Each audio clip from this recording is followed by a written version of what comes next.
Hi everyone, it's Miriam Ortiz y Pino, Certified Professional Organizer and Simplicity Expert here. Going to answer some questions that you might have about getting organized. I've had several sent in and I'm hoping to gather some more. So if you're joining the Facebook Live, hello, welcome. Feel free to type your question in the comments and I will do my best to find them and look them up. But in the meantime, I have some others, and go tell your friends. Let's see who else we can get to join us today. I like it being a little bit interactive. So I'll give it just a few moments for people to get on. It takes a couple minutes for Facebook to tell everyone. So I hope everyone's doing well today. I have to just find where I can see the questions. So I will be signing on my Pages account and looking at those, so we have that all ready to go. It's lovely here in New Mexico today. How about where you are? Is it a nice day? Let's see. There we go. All right, so I will be able to see.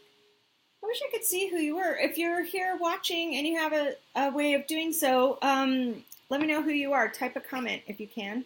If you're not driving. Don't be watching me while you're driving. That's not good. But in the meantime, we'll see. I've got welcome. And I have a few questions that came in. If you haven't signed up for my email list yet, go to morewithanorganized.net. There's a few different freebies you can get. You can get the 1-minute mail solution kit. You can get free simple tips. And you can get 5 ways to declutter fast. I also have a 3-part free e-course on the homepage, so it's a bunch of different kinds of organizing, get started here type posts that point you to other blog posts as well. So there's lots of free information over there at morethanorganized.net. Start with that.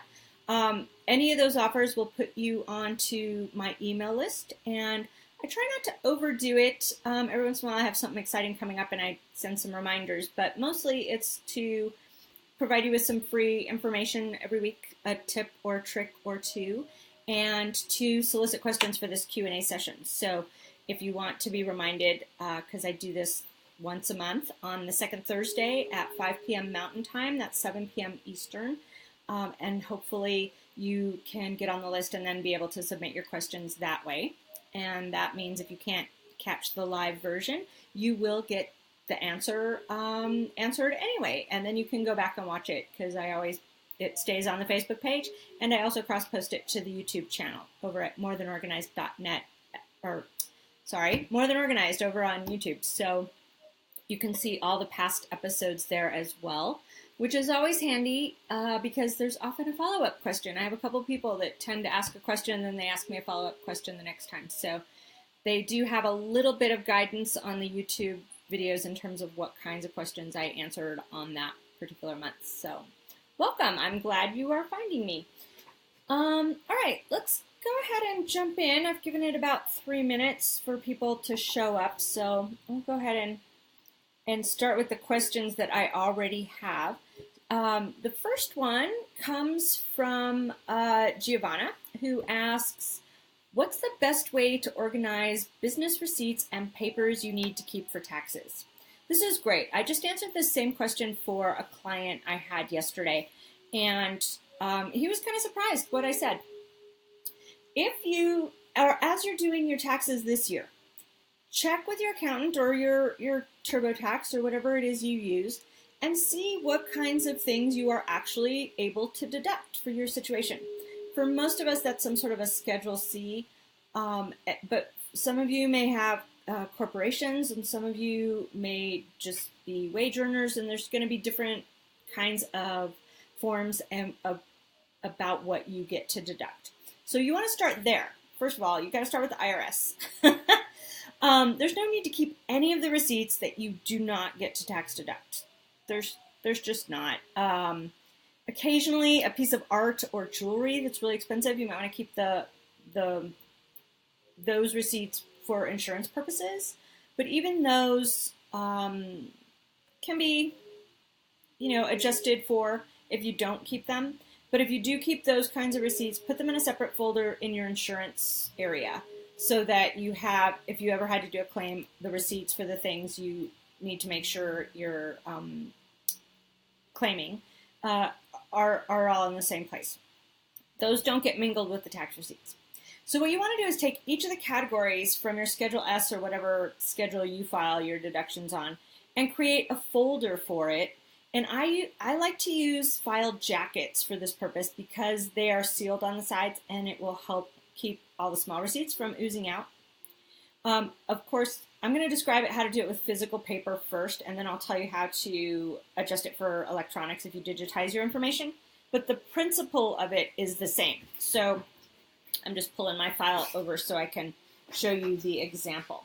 So all of my tax receipts for the year are stored in one, it's been a while since I had to pull the whole thing out. Let's see. I have one box bottom folder. So box bottom folder are these ones that have the flat bottom, and you can get them in varying thicknesses. Sorry. I always have a problem when I look at the video because it's backwards. It's like looking in a reverse mirror. So I don't know about if you know about these, but they hold everything kind of flat against if you have a lot of stuff to hold. They're great. Come in various sizes. I use one, it's a 2-inch. And then inside that, let me just stick it back so I don't drop it all. I have the file jackets, which are these. It's just a file folder pocket kind of thing with the sides sealed so stuff doesn't fall out. And each one is a category for my deductions. And they're in alphabetical order according to the deduction. So once I enter the receipt, I come back from being out all day. I empty my wallet into a pile right here on my desk. It's literally a pile that's right next to my computer, and it is called my to enter pile. Those of you that have done the 1-minute mail solution kit understand what that is. It's one of the 5 things you can do with paper is to enter. And that's all I have to do with the receipts, right? I have to match them to my QuickBooks or against a bank statement or however I record my tax, track my taxes. And so it has to get matched there first. And then it gets filed for keeping till the end of the year. So it's on the desk, then I match it up, then it goes in the file. And I do that to enter stuff at least once a week, if not daily. Depends on my schedule and if anything is there. If there's just one thing to do, I typically don't open all the programs to enter just one thing. I will wait till a couple things. But at least once a week, I enter those receipts. Then you just drop it in.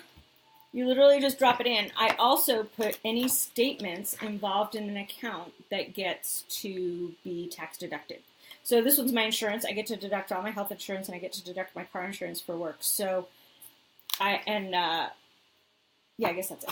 Car insurance. And my business insurance. So all those statements are in here too. Most of them have gone electronic by the end of this year. So I only my health insurance doesn't give me those electronic statements at this point. So at the end of the year, you just take everything out. So you take the whole pile and I staple it together if it's thin enough to staple, or I paper clip it together and I switch it over into, I was working on taxes this morning, a gusseted file pocket. These are actually called pockets, gusseted. They also come in a variety of sizes. But I just have all the different things, sorry, doing it again, clipped together. All the categories with a clip or whatever are in here from last year. So as I'm working on things, all the various lists I have go in there. I hope you can't see my account numbers. I don't think the camera's quite that good. So it's a rotation system. The receipt comes in, it gets entered, it gets stored till the end of the year, and then it gets archived for 7 years. And then, so I have 7 of these, and each one is a year, and they just rotate through. It's a pile of the supporting documentation for my taxes. So I hope that helps, Giovanna. Let me know if it not, and we can firm that up. I'll come over to your place and set it up for you.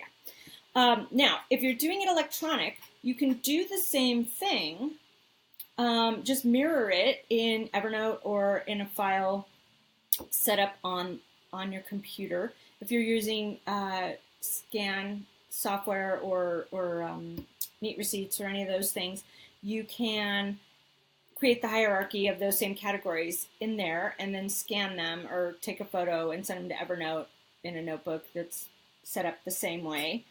And then you don't have to do it, but you can do that. The receipts would get entered as at the point of entry and then filed that way. And it's the same thing. Just rename a new folder each year, and you're good to go with it as an electronic option.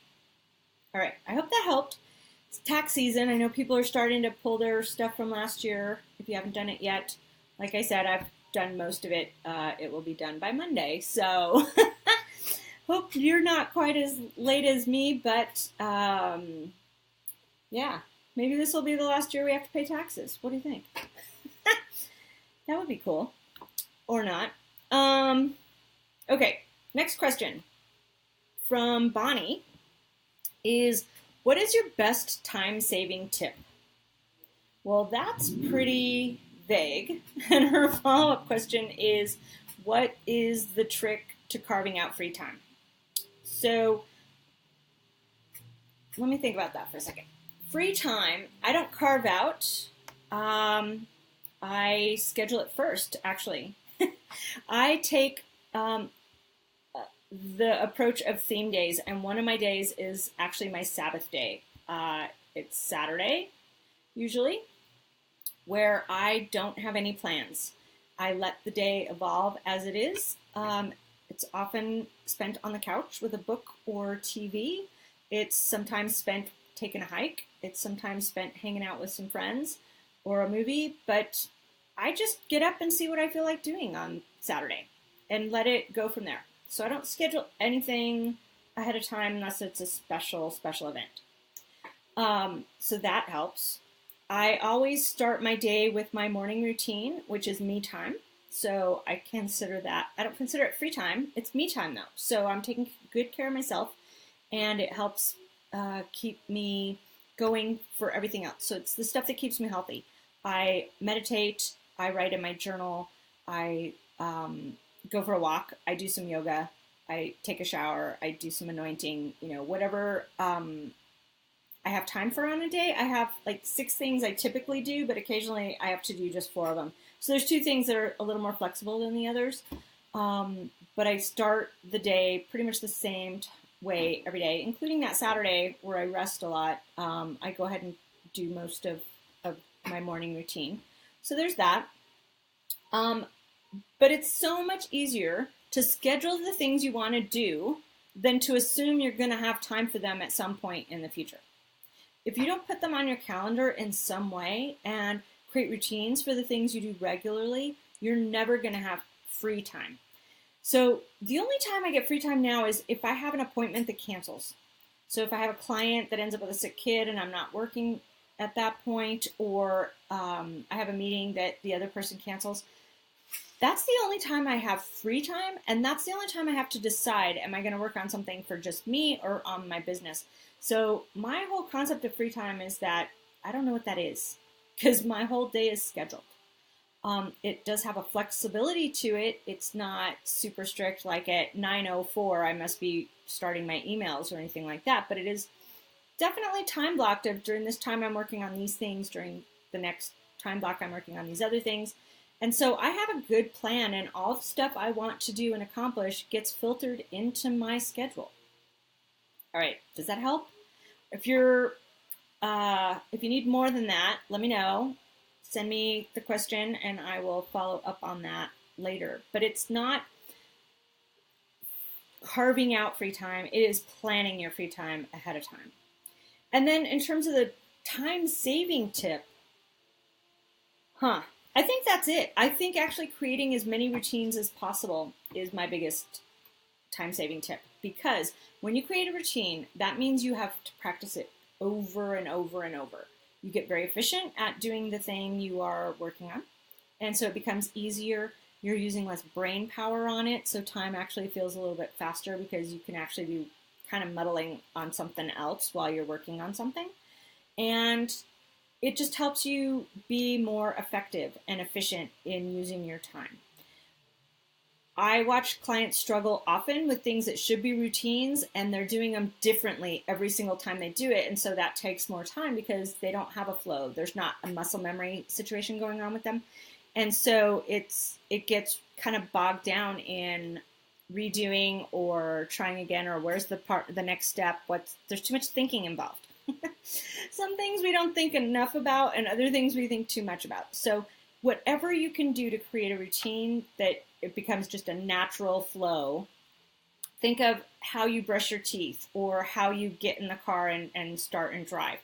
Those tend to be things that we haven't thought about in many, many years. And so it's hard to even say what steps you go through without pausing to think about it. And yet it's very efficient, and there's some flow involved in getting in the car and putting on your seatbelt and turning on the radio and starting the ignition and putting it in reverse and pulling out of your driveway. That's the kind of thing where you start developing the ability to save a few seconds here, a minute or two there, 10, 15 minutes on this other thing, because you've gotten a flow and a system down and you're repeating it regularly till you're really fast about it. Okay, so that's my number one time-saving tip. Make as many things routine as possible. Okay, let me just check if anything else has come in on the Facebook page. Let's see, I've got a bunch of things. Refresh. Ooh, look, I've had a bunch of people watching today. Welcome. Hello. Glad you could make it. There's such a delay. Let me try one other option for looking up things. Here we go. See if I can see it this way any faster. Someday will actually be in actual real time instead of this weird 2-minute delay, which makes answering questions a little bit easier, I think. Okay. Let's see who else here. Hello, Francesca. Glad you could make it. All right, no one's asking any questions though. So I'll go back to my list. Good thing I solicited some ahead of time. Don't forget, you can get on the email list to remind you to send me questions by going to morethanorganized.net and signing up for one of the free offers there, and that'll put you on the newsletter list as well, and you can get the notice second week of the month to send in your questions. All right. I'm not sure who sent this. I grabbed this question and I accidentally left off the name. And it's from a few weeks ago, and I just realized I have no idea who asked this, but it's a good question, so we're going to answer it anyway. How can I keep from becoming distracted by new ideas and actually finish the old ones? This is a really good question. Ideas come and go, and sometimes they get modified as new information comes in. So what I really like to do is park the new idea somewhere. David Allen talks about the parking lot on his daily schedule. I use my handy dandy Moleskine. I just put it on my master list as an idea. And then when I schedule every week, I review my master list and I pull any new ideas over into my actual schedule.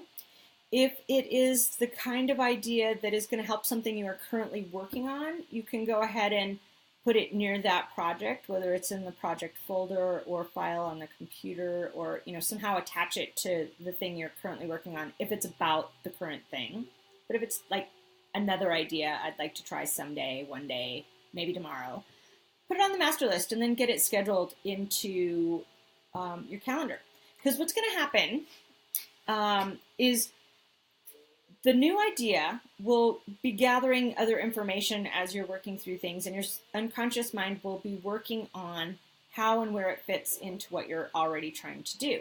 If you jump on every single idea immediately without pausing to see how it fits into your overall plan, you're going to start and stop a lot of things or ignore the things you already had in progress and had already planned to do. And then nothing gets finished, and you feel overwhelmed and unproductive. Instead, keep working on the things you already planned, finish them, and then the new idea gets put into the mix the next time you're done with a project and you're picking your next one. That's when you reevaluate the importance of it. Very rarely is there something you need to move a whole project that you're already working on to accommodate the new one. Occasionally something will come up, like today I got a call to be on TV on Monday. I didn't have a big project scheduled on Monday. I was just going to make sure I had finished up with my taxes and things like that. I now know 3 days ahead of time I will be pulling or making sure that I get a little bit farther along in the process so that I can take advantage of that opportunity on Monday. Rarely does someone call and say, hey, I've got an organizing emergency. Can you come to my house today? Well, first of all, I would never allow that because I need time to work it into my schedule and wrap my head around what I need to do to prepare for the client, a new client, and switch my projects around to make that happen. But you see what I'm getting at? The planning is the key on new ideas. Shiny objects are great. Just grab them and put them in a safe place until you know where you're going to hang the shiny object within your house, within your office, within your mind. You need to connect it to your bigger picture, and if you're always just jumping on the new idea and going and chasing it, it doesn't have a place to fit. You're just always gone. You want to create some sort of hub and create a warm, fuzzy place for that idea to grow and percolate. Hope that helps. So I think I hit on the next kind of follow-up question to that one was, when is it okay to change my plan for the day? It's really not. Occasionally there will be something like an old friend is in town and they're only here for 3 hours. Occasionally it will be someone you haven't, or you've been trying to connect with for a long time. You're finally caught up on phone tag, and so you spend a little bit of extra time talking to them. But most of the time, you're interrupting yourself with stuff that can be just as easily worked into your schedule next week. So don't do it. Your schedule is the precious part. It's the part you planned for and considered before you moved it to your schedule. So that's the important things that need to get done. It's what matters most. You know, and it's going to be based on your own values and what you want out of life. So if you have a clear idea of that, it's much easier to say, oh, I'd love to do that, but I can't do that today. How's next Tuesday at 3 when I actually have time in my schedule to do that? Does that make sense? I hope so. It's hard and it takes practice, and I still practice it all the time. Interruptions are always, they're hard. You got to have boundaries though, and stick to your guns, and really practice. It's always good to say, give me a minute to think about it, or can I get back to you tomorrow? Just to give yourself the space. I hardly ever say yes to anything immediately unless it's one of my hell yes. And I have a no-brainer yes list, not a no-brainer no list. I consider other things, but the yes list, there's a few things on there that if someone asks me to do it, it is an automatic yes, and jump for joy to do it. So know what those things are, and then you'll know. Everything else you can say, I need a little time to think about it. All right. So the last question I have right here, let me just check one more time, see if anyone came back with a question as I asked for it. Tell all your friends. Next time, let's have even more than 12 people show up for this shindig. It's fun. And it's the second Thursday of the month at 5 p.m. Mountain. That's 7 p.m. Eastern Time. And that's because I live in Albuquerque and I'm in the Mountain Time Zone. All right. We've had a few more people drop by, but no one has commented. So let's go ahead and deal with this last question. And it is, where is the best place to keep temporary information? And this comes from Marcia, who often asks questions, and I just emailed with this morning. And interestingly enough, this was the topic of the More Than Organized Monday video. So my best hint, I'm going to go briefly, but you can find the More Than Organized Monday live video somewhere just a little bit farther down around Monday in the newsfeed. Or again, it could be found over at the YouTube channel, More Than Organized. And I'm wearing a pink sweater. It's lovely. And we had a little technical difficulty, but I did it anyway. But basically, what I recommend is a waiting for folder. Again, I use a jacket that has the sealed edges just because occasionally I have something small that gets stored in there. But it's kind of like the holding space for the information you've already committed to. So I keep things in here like ballet and basketball tickets. I keep a few things in there like my travel stuff. I don't travel all that much, so I have my couple hotel cards and my Southwest drink tickets. I have this promotional piece, the catalog number for this promotional piece I'm going to order for the next time I do an event that I ran across and fell in love with, and it's like I don't need to keep it anywhere after I order it, but I'm not ready to order it yet, so it's in there.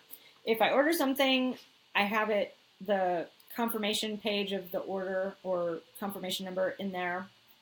If I'm going to the doctor at some point and, there's lab orders or whatever, I have those in there as well, waiting for the day I go to the doctor or go on a trip or go to the event. Sometimes there's directions for a wedding or a family gathering or something. So those are the kinds of things that go in the waiting for folder because they're already decided. I need that paper at a time and date in the future, and I need it for that time and date only. After that, I don't need it anymore. There's a couple things, like the travel things, that I do use over and over, but it's not worth creating a whole file folder for 2 cards and 4 drink tickets. It's just not. So they live in there because I'm always waiting for the next trip. And so I know when I go on my trip, I just grab those out of there. I mirror that waiting for folder in my email inbox so that if I order anything online from Amazon or whatever, I know I have the tracking numbers and all that stuff kind of stored in there. That's it. That waiting for folder, it can be a bin, a basket, a tray, a clip on your refrigerator, whatever you want it to be. But think of it as the safe place to keep the temporary papers that you need a few days in the future. And you can make sure you're always keeping it up to date by, occasionally I go somewhere and I don't actually need the piece of paper. Like enough information is in my calendar or they've changed something and I just didn't update it the day before. So about once a month, I go through the entire waiting for folder and make sure everything arrived, do any matching up. The other tip, I'll just go ahead and say it here so you don't necessarily have to go look at the other video, although feel free, is when you get a receipt from a doctor's visit and you're waiting for the insurance explanation of benefits page to make sure it gets paid, I keep those medical receipts in there until I get them and match them up. Then from there, they go into the tax folder. And then at the end of the year, I pull all those medical receipts and put them in the archive. So again, it's a rotating system and just know what place in the rotation those things go. If you want to go deeper on all these concepts about paper, you can find them at morethanorganized.net/the streamlined solution. And there is the online course that has the streamlined clutters or streamlined paper solution, has all the stuff about this filing rotation. All right, hope it helped. Thanks for dropping by. Send me your questions. I'll answer them next month, April, the second Thursday at 5 Mountain Time, 7 p.m. Pacific, or Eastern Time. Sorry. Great. Hope you liked it. Talk to you later. Thanks for stopping by.